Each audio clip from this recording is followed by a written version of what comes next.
What's up, Samurai Assassins? Fat Samurai Guy here, and welcome to another episode of The Movie Dojo, where we discuss martial arts cinema and action films. Today in the dojo, I'm going to review the film The Bodyguard. Here's a quick plot synopsis. In a small town bordering China, Russia, and North Korea, a retired bodyguard with early dementia makes friends with a young girl. But when she and her father disappear, he must recall long-abandoned skills to take down the mob and save her. Now, this is a spoiler-filled review, so if you guys are curious about the movie, go ahead and stop the video right now, go watch it, and come right back. Now, I'm gonna give you the good, I'm gonna give you the bad, and I'm gonna give you the badass. First up, the good. I like Sammo Hung's performance in this film.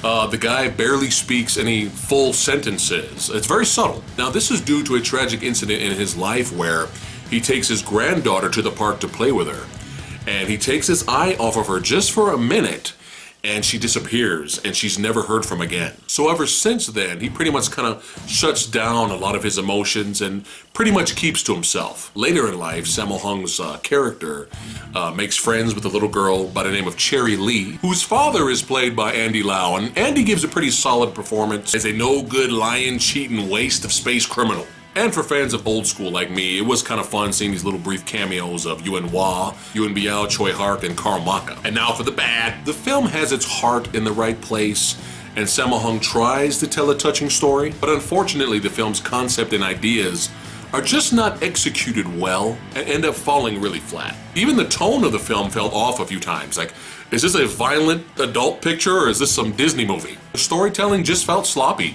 Now, you could say that the film's biggest failure is not having enough action sequences. There really is only kind of like two fights, really, like two main encounters. Sammo fights these two mini thugs, and then he have the big finale fight at the end. Now, I wasn't expecting a lot of action, so I was kind of fine with this. But to me, the biggest film's failure is not having any emotional content. We need emotional content. You don't get a chance to know the little girl that much, and there's really no detailed explanation of how she met with Sammo and, why she even really likes him besides the fact that he feeds her.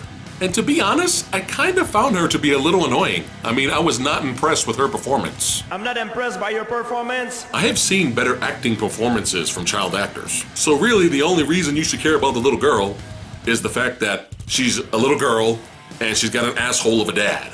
That's really it. I think the film's narrative would have benefited a lot more if they threw in some flashbacks or something, Give us a little bit more backstory than she's just hungry and likes to eat.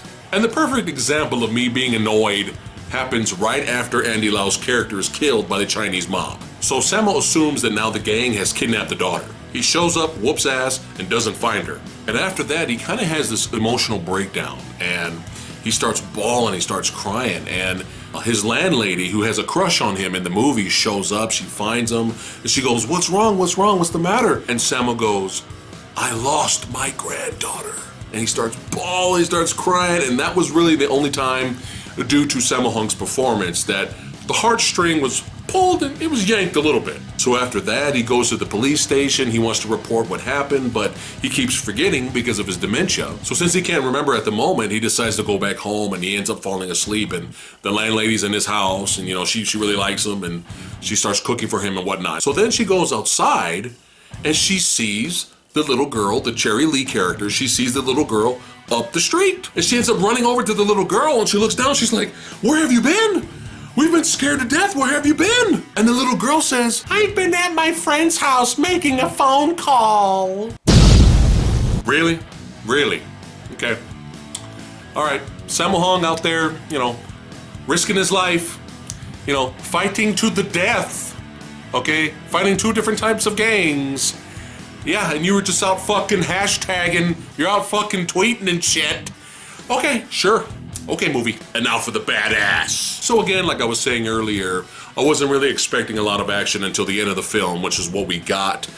And it's okay, it's alright. You get some fun X-ray, bone-breaking moments. Some pretty decent, solid knife stabbing action. I think Sammo's age might be creeping up on him. I mean, the guy's in his 60s, man. I mean, for a guy who's in his 60s, Sammo still moves well, but I've just seen better filmed and better edited fight sequences from him in the past. The worst for me, though, was after this big finale fight, he ends up fighting members of the Russian gang.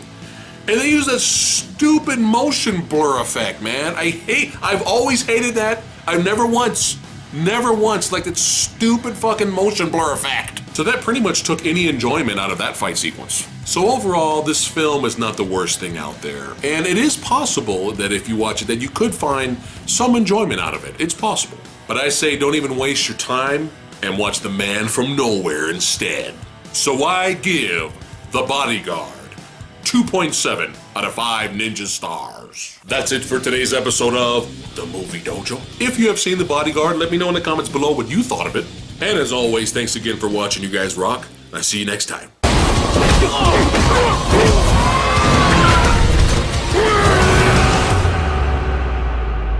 Like, share, subscribe. Like, share, subscribe.